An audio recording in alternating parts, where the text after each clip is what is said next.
Salam əziz şagirdlər, hər vaxtınız xeyir. Bugün bildiyiniz kimi Eylər Akademinin buraxılış sınağı keçirildi. Bu yeni tədris ilinin ilk sınağı idi. Ümid edirəm ki, hər biriniz istədiyiniz nəticəni əldə edərsiniz. Və istəyirəm ki, Azərbaycan suallarına sizinlə bir yerdə baxaq. Deməli, birinci sualda amonim sözlər dərəcəsini müəyyən edin deyir. İxtiyar sözü bilirik ki, həm qoca mənasında işlənə bilər, həm də ki, icazə, səlahiyyət mənasında.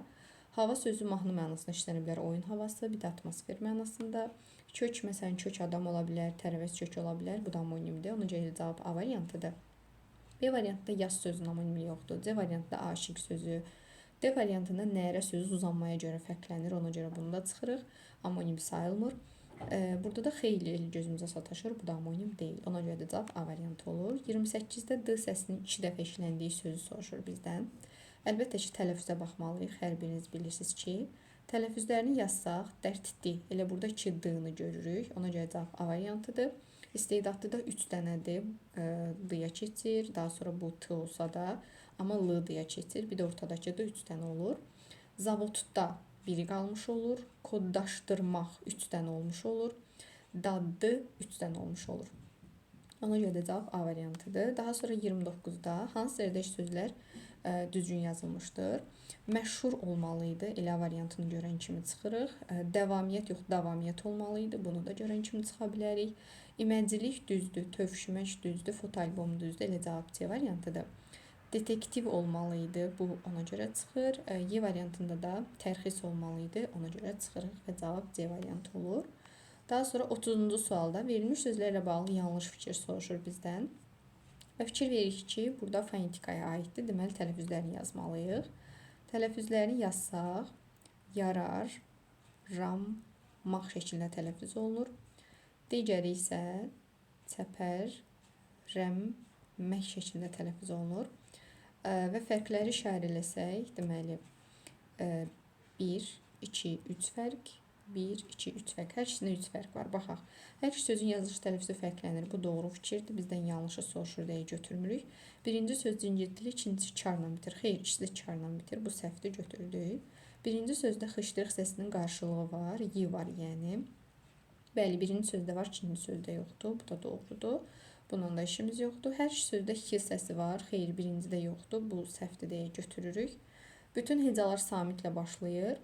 Bəli, baxa bilərsiniz ki, hər iki sözdə samitlə başlayır. Ona görə də deməli cavabımız olur 2, 4, yəni C variantı.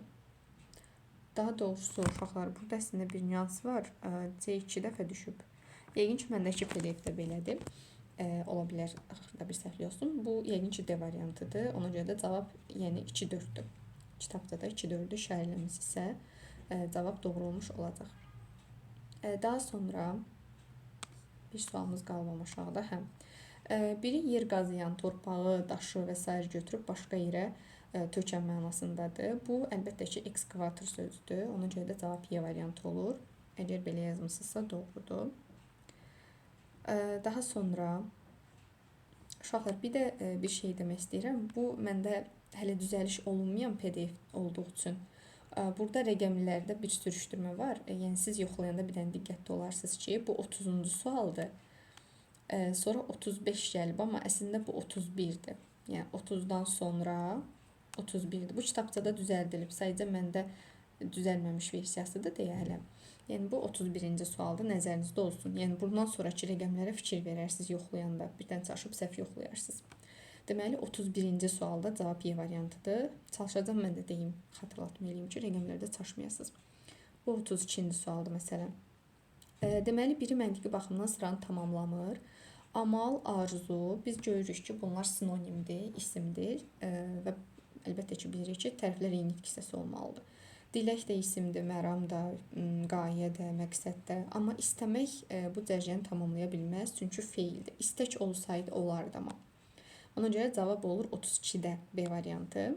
Sonra 33-də şirin dillə aldatmaq, tovlamaq mənasına uyğun gələn frazeoloji birləşmə əlbəttə ki, başını bişirməkdir. Ona görə cavab D variantıdır. Hansı cərdəş sözlərə saitlə başlanan şəkil artırdıqda bu əvəzlənmə baş vermir? Bir dəqiqə bunu da işarələyək. 34-cü sualımızdır bu. Baş vermir deyirsə, burada tütəyə baş verir, balığa baş verir, mələyə baş verir, kələyə baş verir. Əlbəttə ki, cavab C variantıdır. Təbrikə, vərəqə baş vermir, əvəzlənmə olmur. Ona görə cavab C variantıdır 34-də. Sonra 35-də uyğunsuzluğu soruşur, yəni səhv seçməliyik. Deməli, arıq, qapını açan dolğun bir qadın. Arıq və dolğun antonim ola bilər, antonim axtarırıq. Küt, fəhimli. Bəli, fəhimli yəni başa düşən mənasındadır. Yəni dərrakəli, qavramağı bacaran uşaqlara deyirlər. Yəni siz şagirdlərə. Geniş sözü isə müxtəsərlə antonimdir. Bəli, bu da doğrudur. Köhnə, Güləndam, nimdaş bir palto. Nimdaş elə bunun sinonimidir. Antonimi deyil. Nimdaş elə köhnə deməkdir. Ona görə də cavab D variantıdır. Burada da ziyan və xeyir antonimidir. Bu arada deyə bilərsiniz xeyir sözüdür. Burada əslində isi var. Sadəcə olaraq hamınız bilirsiniz də, mənsubi şəkilsi qəbul edəndə qapalı saytını itirən sözlərdəndir. Əslində sözün özü xeyirdir. Daha sonra bu neçənci sual eləyir? 35. Bu isə 36-cı sualımızdır. Tələffüz şəklində verilmiş sözlərdən hansının yazılışını müxtəlif cür düşünmək olmaz? Buzlu sözünü bir sifət kimi düşünə bilər. Yəni buzlu yazıla bilər. Bir də buzdur sözü də bu şəkildə oxunur.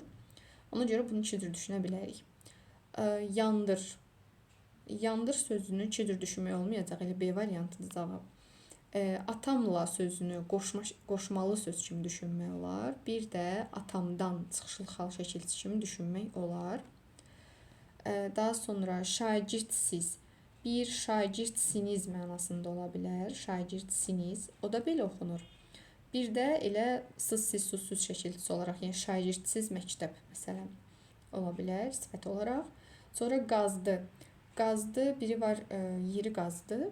O da belə oxunur. Biri də var ki, qazdır isim kimi. Məsələn, bu gördüyünüz şəkil qazdır. Burada isə r-sı düşür. Ona görə də bunun da tələffüzü bu şəkildə olur. Və cavab olur B variantı. Bir sözlə iki cür düşünə bilmərik. Yəni bu da 36-cı sual idi. Yoxlayanda bir dənə diqqət yetirək, zəhmət olmasa. Daha sonra mətn. Mətni əgər yəni sınaqda iştirak eləməyən şagirdlərimiz varsa, 1-2 saniyəlik dayandırıram, şəklini çəkə bilərlər, ekran şəklini. Ondan sonra da mətnin suallarına bir yerdə baxa bilərik. Elə isə başlayaq deməli 41-ci sualdan. Daha doğrusu 41 deyil əslində 36, 37-ci sual. Burada da qeyd eləyəm unutmadan. Deməli, mətnə əsasən bədəvi obrazı ilə bağlı yanlış fikir soruşur. İnsanların ona qarşı atdığı addımı qiymətləndirməyi bacarır. Eləsinə cavab A variantıdır. Çünki bu fikir bədəvi obrazına yox, padşaha aiddir. Çünki padşah hədiyyəni qəbul etmişdi. Yəni qiymətləndirmə, daha doğrusu padşah hədiyyə qəbul etməmişdi. Padşah hədiyyə vermişdi. Yəni onun bu incə düşüncəsini əslində sadəlövhcəsinə düşünmüşdü, amma olsun. Yenə də padşah bu niyyətini onun dəyərləndirir. Burada qızılla doldurub onun su qabını geri verirlər. Ona görə də A variantını götürə bilərik. Çünki bədəvi obrazına aid yanlış fikirdir. Daha sonra 42. Mətndə üzərində rəqəm yazılmış sözləri həqiqilik, məcazilik baxımından qruplaşdırın. Üzərində rəqəm yazılmış sözlərə baxsaq, deyir, lakin vaxtı ilə özün qızıl idin. Həyat yoldaşına deyir bunu. Əlbəttə ki, məcazidir. Birincisi məcazidir. Daha sonra ikinci misalım tamah salmaqdan. Tamahı salmaq olmur, əlbəttə ki, məcazidir. Danışığı kəsməsən, yenə kəsmək burada yenə məcazidir. Daha sonra padşaha apar. Padşaha aparmaq həqiqətən suya aparırdı. Sonra suyun ağzını bərk-bərk bağlayır. Bu da həqiqi mənadadır. 4-5 həqiqidir hələ ki. 6-da ümid bağlayıb məcazidir. 7-də teşdəki suyu alın. Bu da həqiqidir. Deməli, məcazi olanları seçsək. 1, 2, 3 və 6-dır. Deməli, 1, 2, 3, 6-mız məcazidirsə, cavab olur C variantı. Amma ki, bu 38-ci sualdır. Yəni 38-də cavab olur C. Daha sonra 39. Tünd qara hərflərlə verilmiş abzasla bağlı cədvəldəki uyğunsuzluğu müəyyən edin. Uyğunsuzluğu deyirsə, yəni səhv seçməliyik. İndi baxaq tünd qara hərflərlə verilmiş hissəyə. Buradakı bu hissə idi. Baxaq görək nə var variantlarımızda. Birinci cümlədə yazıb yoldaşının belə şeylərdən gileylənməsi ona qəm-qüssə gətirirdi. Bəli, birinci cümlənin anlamı o idi. Ona görə də bu düzdür. Daha sonra ikinci və üçüncü cümlələr bədəvi pulun yalnız ehtiyac üçün lazım olduğunu düşünürdü. Necə ki, papaq daha çox keçəli lazımdır. O iki cümləni oxusaz, həqiqətən də bu nəticənin bu nəticəyə gəlmək olar. Yəni bu fikri təsdiqləmiş olur. 4 və 5-ci cümlələr bədəvi varlı insanların pula eyblərini örtmək üçün ehtiyaclarının olduğunu düşünürdü. Bu da həmin cümlədə var, bu da doğrudur. 6-cı cümlədə maddi vəziyyət yaxşı olmasa da mənəviyyatca zəngindir. Bəli, qəlbən zəngin olduğunu deyirdi, bu da doğrudur. 8-ci cümlədə yazıb yoldaşından ayrılmaq üçün bəhanə axtarırdı. Xeyr, yoldaşından ayrılmaq üçün bəhanə axtarmırdı. Ona görə də cavab Y variantıdır. Daha sonra 44. Mətndən əsasən yanlış fikir soruşur. Padşahın sarayı Bağdadda yerləşir. Bəli, orada yazmış ki, səhər-səhər qalxır və Bağdada yol alır. Deməli, həqiqətən də Bağdaddaymış. Bu doğrudur. Bu arada bu 40-cı sualımızdır. Yoldaşının xasiyyətinin qocaldıqca dəyişməyə bədəvinin gözündən qaçmır. Bəli, yuxarıki hissədə görmüşdük. Padşah xalqı yoxsul vəziyyətdə olduğu halda bolluq içində yaşadığı üçün mənfi obraz sayılır. Niyə mənfi obraz sayılır? Ümumiyyətlə mətndə bu fikir aşılanmır bizə, tam tərsi. Bu yoxsul kəndlini də, daha doğrusu bədəvini də qiymətləndirir, hətta ona qızıl verir, qızıl hədiyyə eləyir. Yəni ona görə də mənfi obraz olduğunu görürük. Ona görə də cavab olur C variantı. Daha sonra 41-ci sualda qarşısına Roma rəqəmləri verilən cümlələrdən hansı özündən əvvəl cümlənin mənasını açır? Roma rəqəmi yazılmış. Arvadı kasıblıqdan gileylənir. Görək bu özündən əvvəlki cümlənin mənasını mı açır? Yoxsul bir bədəvi digər bədəvlər kimi çadırda arvadı ilə oturmuşdu. Xeyr, bu yox. İkincidə qəmgüzdə və pul, mal, mülk başdakı papağa bənzir. Bu da yox. 3-də ən çətin vaxtlarımda mənə həmdəm olmuşsan, xəstəliyimin ağır anlarında mənə dərman tapmısan. Bəli, 3-cü Roma rəqəmi yazılmış yerdə deməli özündən əvvəlki cümlənin mənasını açır. Ona görə də elə cavab 3 olacaq. Variant olaraq seçsək, deməli 41-də olur C. Daha sonra 42. Mətnə əsasən padşahın nəzakətini hansı məqamda görmək olur? Özü Dəclə çayından suyunu təmin edə bildiyi halda bədəvinin hədiyyəsini qəbul etməsi. Bəli, elə A variantıdır. Sərt cavab ümumiyyətlə yoxdur. C variantında zindana saldırmaq fikri yoxdur. D variantında hörmətsizlik deyil idi ümumiyyətlə. Y variantında isə üzünə vurmaq, bu da ümumiyyətlə yanlış fikirdir. Daha sonra 43-cü sualımız. Aşağıdakı cümlələrdən biri mətn plan bəndi ola bilməz. Bədəvinin düşüncələri var. Bədəvinin yoldaşının mal-mülk eşqi var. Padşaha aparılan hədiyyə bu da var. Mühafizəçilərin bədəvinin kasıblığına gülməsi. Bu yoxdur, çünki kasıblığına yox. Onlar bilmirdi bu kasıbdır yoxsa varlı. Hətta bu cümləyə baxsaq sadəlövhlüyünə gülürlər. Yəni su məsələsinə gülürlər, kasıblığına yox. Ona görə də cavab olur 43-də D variantı. Daha sonra 44. Mətnə əsasən hansı sualın cavabını tapmaq mümkün deyil. Deməli, bədəvi arvadının dünya malı ilə bağlı şikayətini kəsmək üçün nə etdi? Ayrılmaqla hədələdi. Bədəvinin yoldaşının ayrılmasının səbəbi nə oldu? Bax, bu cavabımızdır. Niyə? Çünki ayrılmasının səbəbi nə oldu deyir. Ayrılma daxı. Bu sadəcə ayrılacağını dilə gətirdi ki, əgər belə davam eləsə ayrılaram. Ona görə də bu yanlışdır. Və cavab olur B variantı.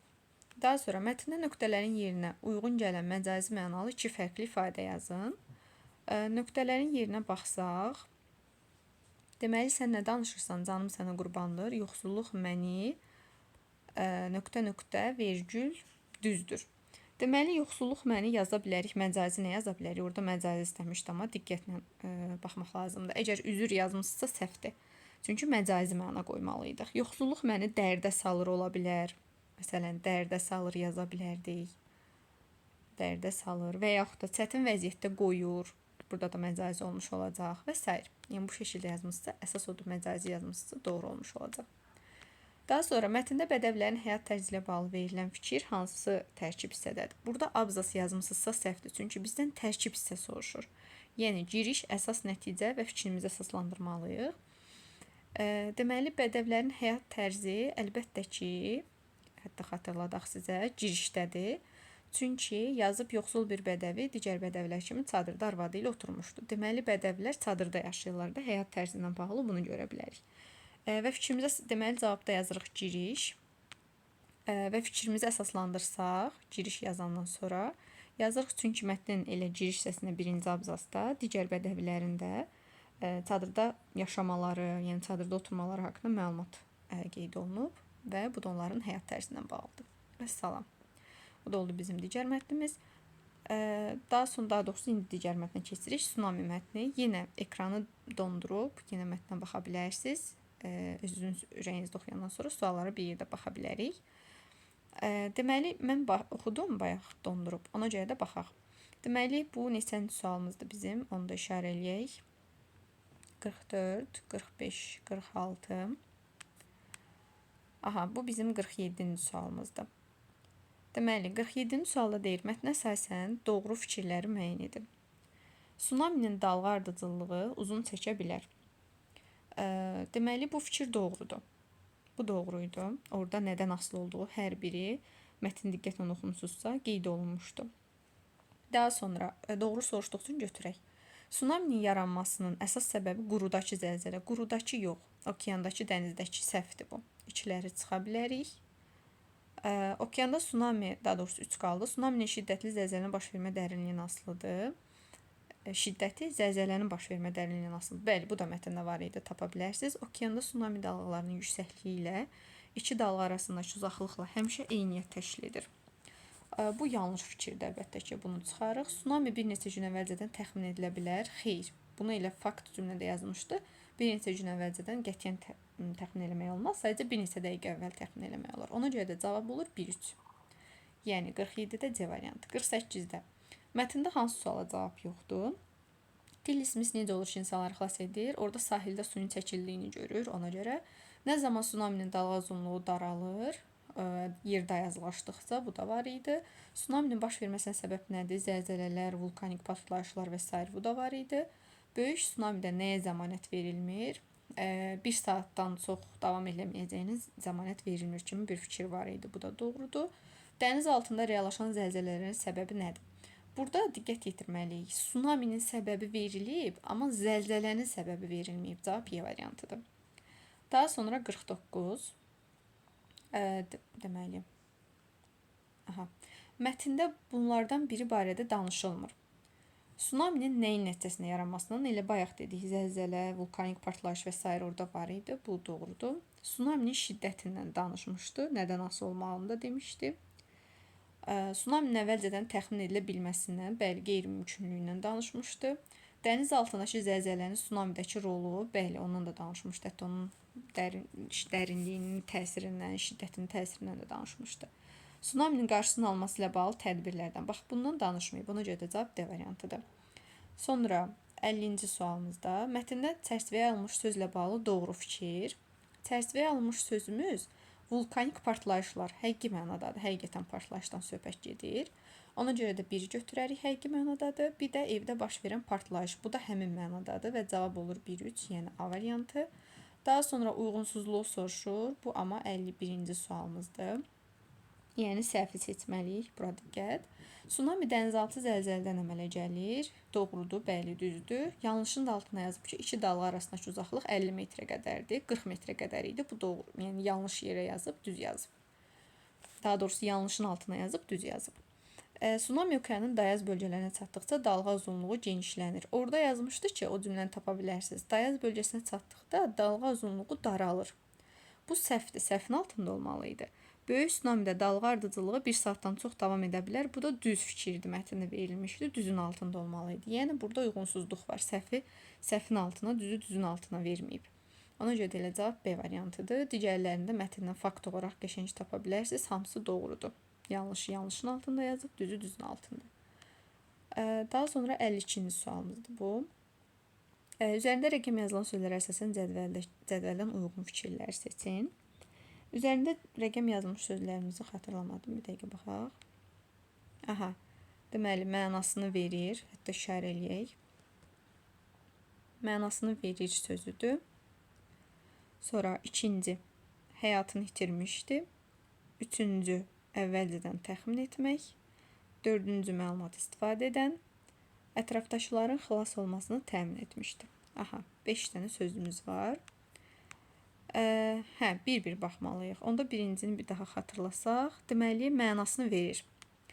Mənasını verir, əlbəttə ki, verə bilməz də, məcazi mənadadır. Yazıb ki, yerinə görə sövq etmək ifadəsi ilə əvəzlənə bilər. Amma sövq etməklə əvəzlənə bilməz, axı sövq etmək başqa mənadadır. Yəni sövq etmək, kimisə həvəsləndirmək, həvəsə gətirmək, onun yerinə qoya bilmərik. Mənası səhv çıxar, mənasını sövq edən. Ona görə də bu yanlışdır. Qabağına doğru yazıb bunu götürmürük. Biri çıxarıq. Məcazi 2 nə idi baxaq bir dəqiqə. 2. Həyatını itirmişdi. Bu məcazi mənalıdır. Həqiqi mənalı qarşılığını əvəz edilə bilər. Bəli, ölmüşdü deyə bilərik də, düzdürmü? Ona görə də bu doğrudur. Qabağına doğru yazıb 2-ni dəqiq götürürük. Elə 2 olmayanları da bərbaşdan çıxaq. Bir də 1-lər çıxaq. Daha sonra 3-cü sözümüz nə idi? Deməli, tsunamini bir neçə gün əvvəlcədən təxmin etmək. Bu həqiqi mənadadır. Güman etmək ifadəsilə əvəz oluna bilər. Ola bilər, doğrudur, amma qabağına yanlış yazıb. Ona görə də yanlışdır. Biz bunu götürmərik. Daha sonra 4-cü sözümüz nə idi? Məlumatı istifadə edən. Məlumatı istifadə edən həqiqi mənadadır. Fayda almaq mənasında işlənə bilər. Daha doğrusu bir dəqiqə məcazi mənalı deyil yazıb. Bəli, məcazi mənalı deyil. Yəni məlumatı həqiqətən istifadə edə bilər. Düzü yazıb. Və fayda almaq mənasında işlənə bilər. Bəli, məlumatdan fayda almaq. Bu doğru fikirdir. Qabağına da doğru yazıb. Hər şey qaydasındadır, götürə bilərik. Və 5-cimiz isə ətrafdaşların xilas olması. Xilas olmağında qurtulmaq, canını qurtarmaqla əvəz edə bilərik. Amma yazıb məcazi mənalı sözdür. Xeyr, xilas olmaq, yəni oradakı qurtulmaq mənasında məcazi mənada deyil. Ona görə də səhvdir. Bu da səhv yazıb. Hər şey qaydasındadır və cavab olur. Deməli 2, 4, 5. Yəni A variantı. Daha sonra bu 53-cü sualımızdır. Mətnlə bağlı verilmiş fikirlərdən biri doğru və ya yanlış olmaq baxımından digərlərindən fərqlənir. Həmin fikri müəyyən edin.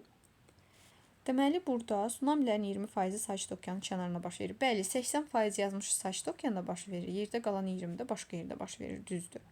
Dalğa uzunluğunun daralması tsunaminin sürətinə təsir edir. Bəli, həmin bu cümlə var idi. Ona görə bu da doğrudur. Tsunaminin baş verə biləcəyini göstərici olan hal mövcuddur. Bəli, o uşaq da sahildə suların çəkilməsindən hiss eləmişdi. Doğrudur. Tsunaminin şiddəti ilə onun dərin yerdə baş verməsi arasında düz mütənasiblik var. Deməli, bəli, bu da doğrudur. Şiddəti deyir. Əgər sürəti desə səhvdir, şiddəti deyir, düzdür. Baş verən tsunaminin tezliklə bitəcəyi ilə bağlı əminlik fikri insanlardakı ölüm qorxusunu yox edir. Bu yanlışdır, belə bir şey yoxdur. Mətndə ona görə də cavab Y variantı olur 53-cü sualda. Daha sonra 54. Burada da uyğunluğu soruşur. Tsunami dünya ictimaiyyətinin diqqət mərkəzində olub. BMT ilə əlaqələndirə bilərik. Yəni BMT-də müzakirə olunubsa, demək ki, dünya ictimaiyyətinin diqqət mərkəzində olub. Ona görə bunu yaza bilərik nəticəyə.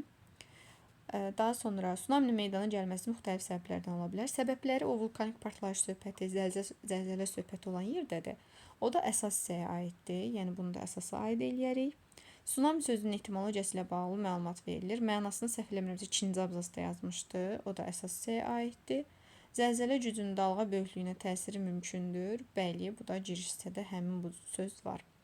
Ona görə də cavab olur 1-ə D, 2-yə B, C, 3-ə A, o da B variantı.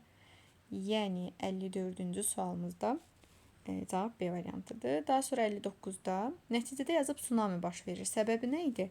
Səbəbini yazmaq olar ki, vulkanik partlayışlar, böyük sürüşmələr, dəniz altındakı nüvə partlayışları, tropik qasırğalar və okeandakı zəlzələlərin baş verməsi. Ən çox okeandakı zəlzələlərin baş verməsi idi. Burada yazmışdım. Zəlzələ nəticəsində. Bir zəlzələni də qatmaq olar. Bir də aşağıda bunlar da səbəb ola bilər yazmışdı bu dediyim hissələr. Bax, bu ikisini birləşdirib bir cümlə daxilində yazsaq tam doğru cavab olmuş olar. Daha sonra Hind okeanında baş verən tsunamidə tilli bir nəzəriyyəyə əsaslanır və nəticədə nə baş verir? 100-ə yaxın insanın həyatını xilas edir, yaza bilərik. Daha sonra bu neçənci sualımız idi? 55-dir bu. İndi isə 56. 56-cı sualda isə tsunami öncədən təxmin edilə bilərmi sualına aşağıdakı tapşırığa baxmalıyıq. Daha doğrusu ümumiyyətlə olmaz, yoxsa bir neçə dəqiqə öncədən bilmək olar. Əlbəttə ki, bu mətndə var idi. Yəni, ikinciyə tik işarəsi qoymalıyıq, qoyduq və əsaslandırmalıyıq.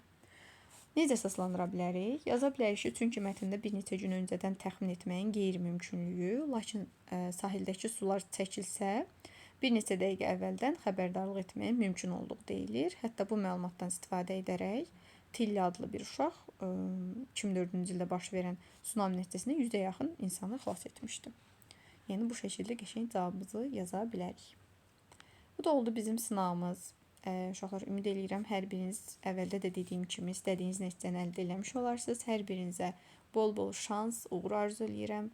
Ən əsası səbir, əzmkarlıq və çalışqanlığa davam edirik. Uğurlar hər birinizə. Növbəti videolarda görüşərik.